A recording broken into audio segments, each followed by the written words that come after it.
Assalamualaikum warahmatullahi wabarakatuh. Waalaikumsalam warahmatullahi wabarakatuh. Waalaikumsalam warahmatullahi wabarakatuh. Kenalkan, kami dari kelompok Fungi beranggotakan Nurul Imamah, Hasting Lintang Pangestu, Dia Mulyaningsih, Niti Bagus Wahyu, Dia Ayu Putrami Utama, dan Amel Farhan. Kami akan mempresentasikan dari mata kuliah Rekayasa Biokimia kelas A. Yang pertama,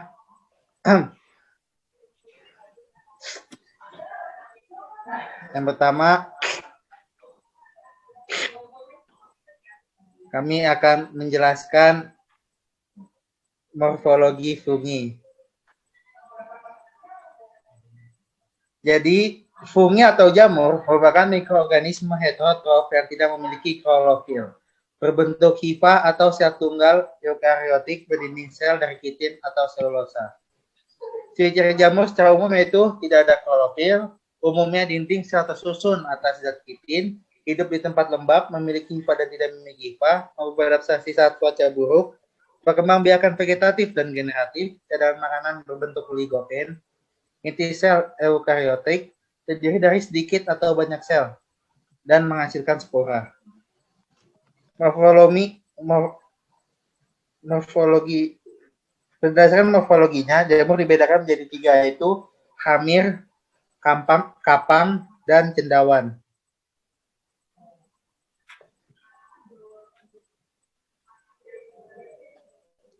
Hamir atau bahasa luarnya yes. Hamir atau yes adalah sel-sel yang berbentuk bulat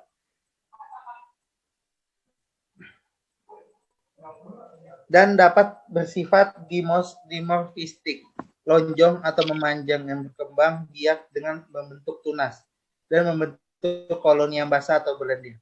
Contoh jamur jenis hamir yaitu Saccharomyces cerevisiae, Debarymyces, Trigonopsis, dan Brettanomyces. Yang kedua ada kapang. Kapang adalah jamur yang tersusun dari hifa. Hifa adalah struktur fungi berbentuk seperti tabung yang terbentuk dari pertumbuhan spora atau conidia. Kapang termasuk fungi yang terlihat seperti serabut-serabut benang yang disebut micelia. Micelia kemudian bergabung berbentuk tubuh buah. Hifa terbagi menjadi 2, yaitu hifa yang bersekat atau disebut hifa septat dan hifa yang tidak bersekat atau biasa disebut hifa senositik.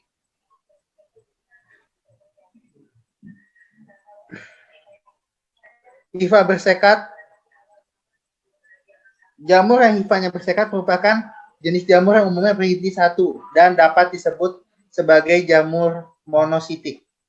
Kelompok jamur yang memiliki hifa septa terdapat pada divisi ada Ascomycota dan Basidiomycota.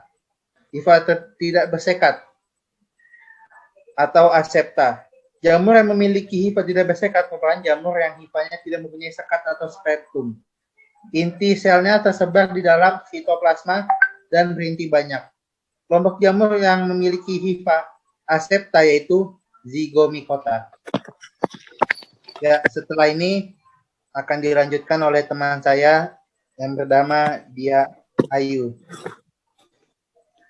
Oke, saya melanjutkan. Berikut adalah gambar-gambar dari contoh-contoh hifa pada jamur. Ini termasuk divisi Zygomycota yang ada di bawah, kemudian Ascomycota, Basidiomycota, dan Diotromycota.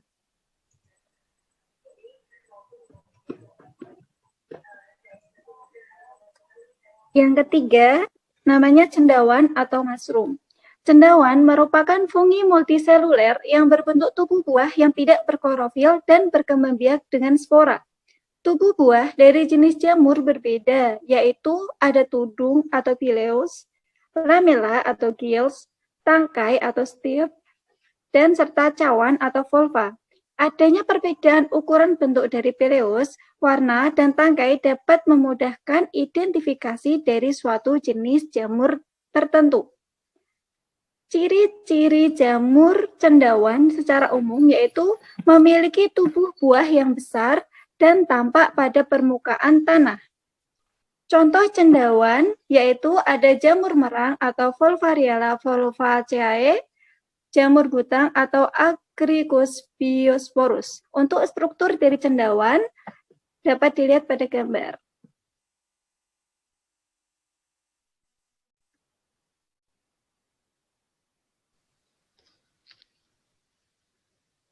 Baik, untuk fisiologi akan dibahas oleh saya. Jamur tidak dapat menyintesis makanannya sendiri. Oleh karena itu, jamur dikelompokkan sebagai organisme heterotrof atau organisme yang harus mendapatkan makanan dari organisme lain. Sebelumnya, yang slide sebelumnya.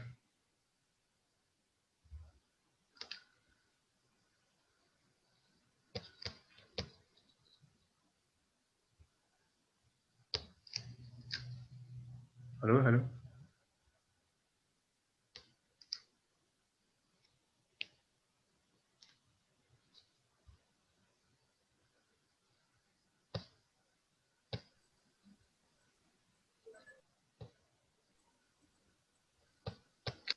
Yang slide sebelumnya, Imam.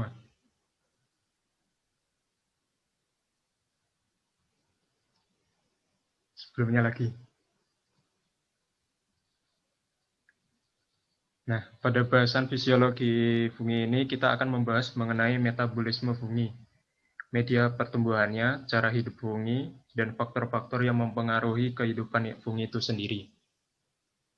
Dalam memenuhi metabolismenya, fungi membutuhkan energi dari organisme autotrof atau tumbuhan dan beberapa bakteri yang bisa memproses karbon anorganik untuk metabolisme. Untuk metabolisme fungi itu sendiri dibagi menjadi dua, yaitu metabolisme primer dan metabolisme sekunder. Metabolisme primer merupakan berbagai reaksi kimia dengan katalisator enzim, termasuk sintesis dan degradasi di dalamnya. Mohon maaf, yang sebelumnya.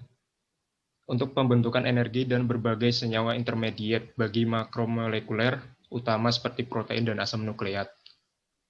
Sedangkan metabolisme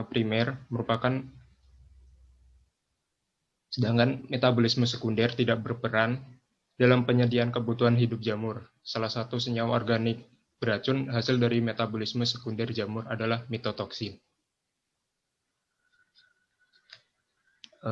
Secara kimiawi, media pertumbuhan fungi dibedakan menjadi media sintetik dan media non-sintetik. Pada media sintetik dapat digunakan media seperti sabouraud dextrose agar atau SDA dan potato dextrose agar atau PDA.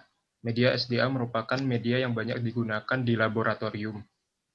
Media ini adalah media padat yang berbahan sintesis, yang tersusun dari komponen glukosa, pepton, dan agar yang digunakan untuk menumbuhkan jamur. Fungsi dari media ini yaitu untuk pertumbuhan jamur dan menghambat pertumbuhan bakteri serta untuk budidaya jamur patogen. Pada media PDA juga memiliki media yang berbentuk padat. Hal yang membedakan dengan media SDA adalah komposisinya. Media PDA termasuk dalam media semi-sintetik karena tersusun dari bahan alami yaitu kentang dan bahan sintesisnya yaitu dextrose dan agar. Berdasarkan komposisi tersebut, media PDA mengandung sumber karbohidrat, vitamin, gula, dan energi. Biasanya media ini digunakan untuk media pertumbuhan dan identifikasi jamur kapang dan khamir. Sedangkan pada media non-sintetiknya, dapat digunakan media berbahan dasar bekatul, atau dedak yang terdiri dari bahan sisa penggilingan padi atau gabah. Media ini dapat dikombinasikan dengan media baglok dari serbuk gergaji untuk pertumbuhan jamur tiram atau merang. Next.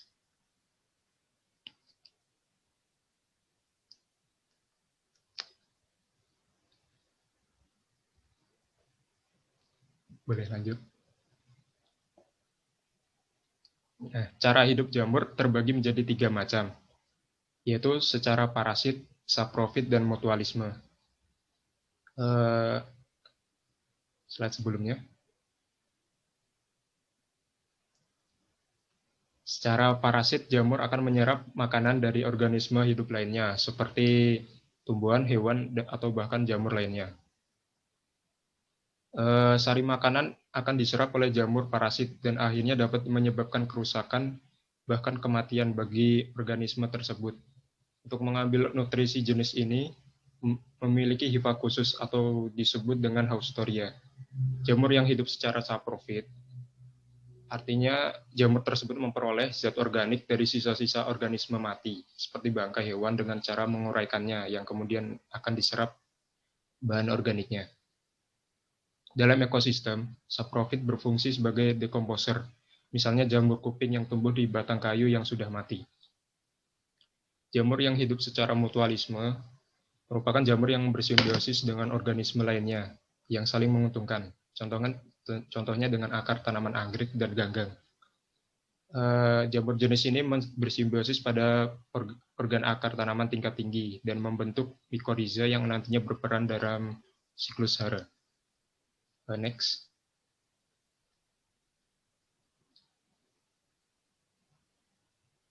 Untuk pertumbuhan jamur, salah satunya dipengaruhi oleh faktor lingkungan yang meliputi substrat, kelembapan, suhu, intensitas cahaya, derajat keasaman.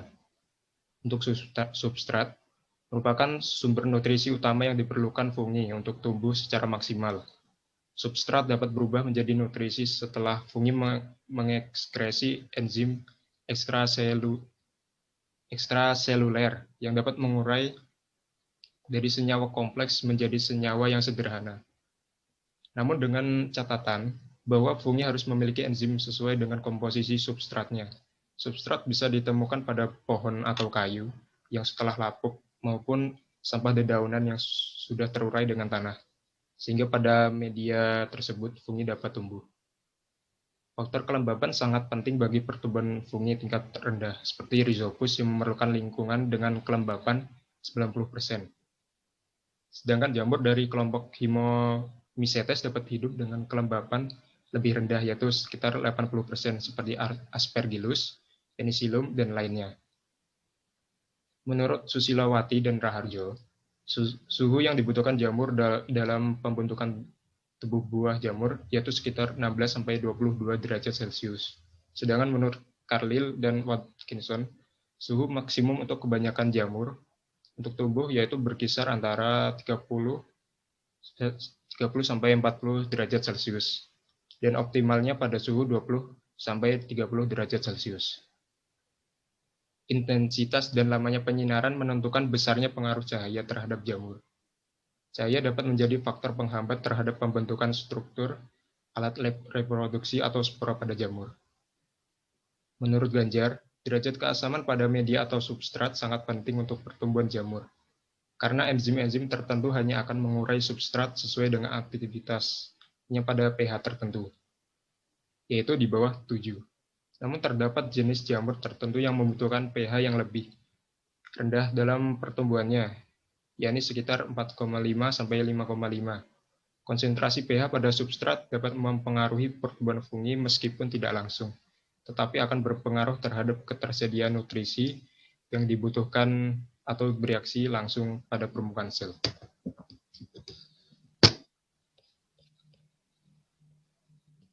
Udah di next.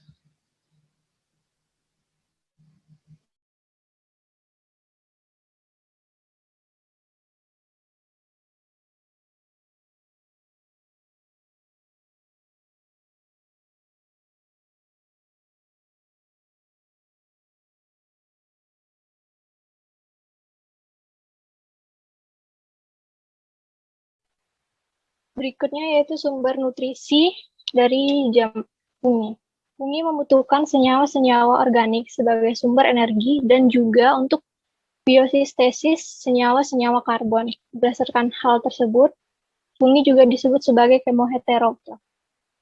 Unsur hara yang paling banyak diperlukan bagi pertumbuhan jamur adalah unsur P dan K. Unsur P diperlukan untuk pembentukan organ tanaman untuk reproduksi. Selain P, juga berfungsi dalam mendorong pertumbuhan akar tanaman. Unsur K umumnya berperan dalam membentuk dan mengangkut karbohidrat serta katalisator dalam pembentukan protein. Selanjutnya.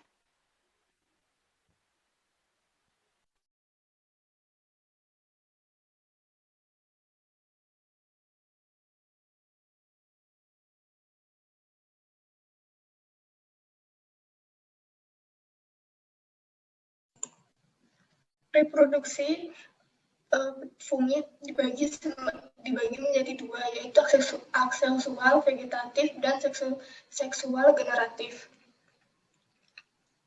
Next.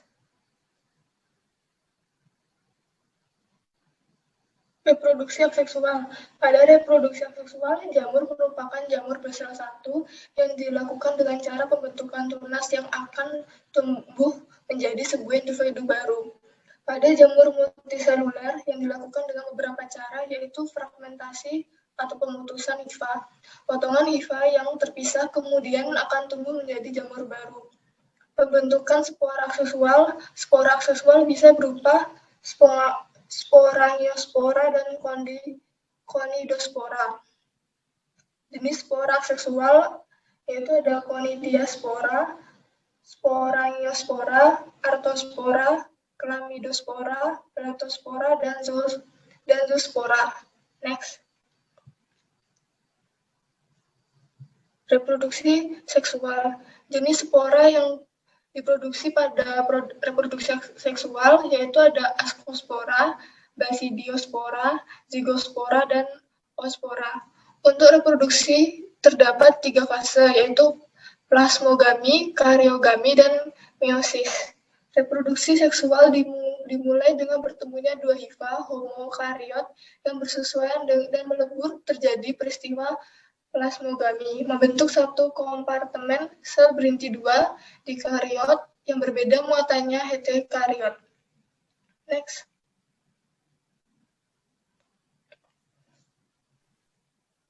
Yang kelima, pemanfaatan fungi.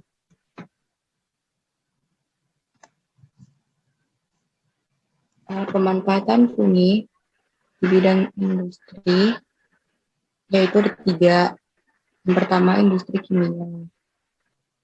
Fungi yang berperan dalam bidang industri kimia yaitu ada Profesor Rhizopus arpegillus yang berguna untuk pembuatan asam organik.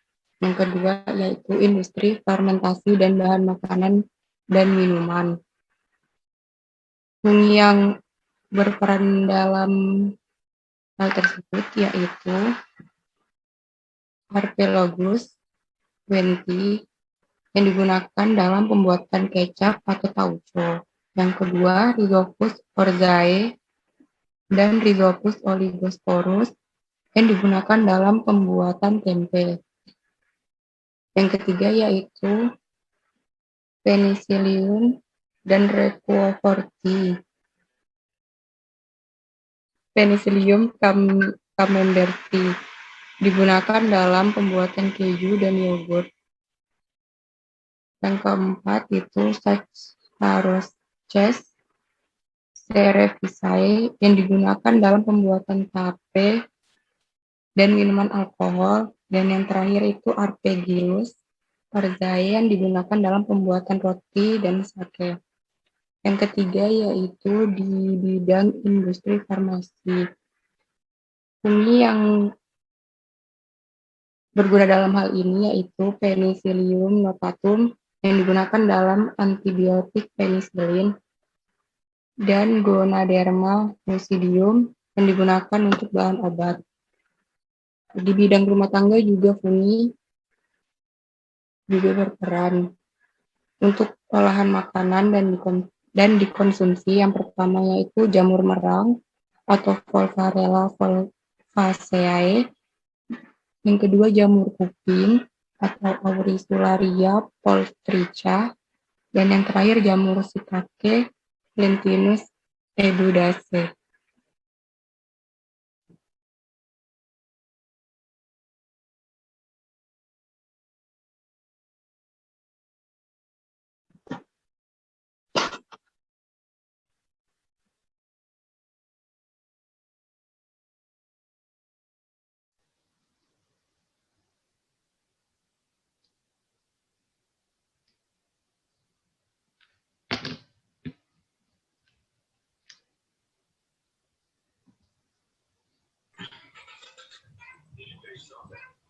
Ya, jadi itu presentasi dari kami. Apa yang tadi ada quotes, apa yang kita tanam hari ini itu yang akan kita tuai di kemudian hari, dari someone.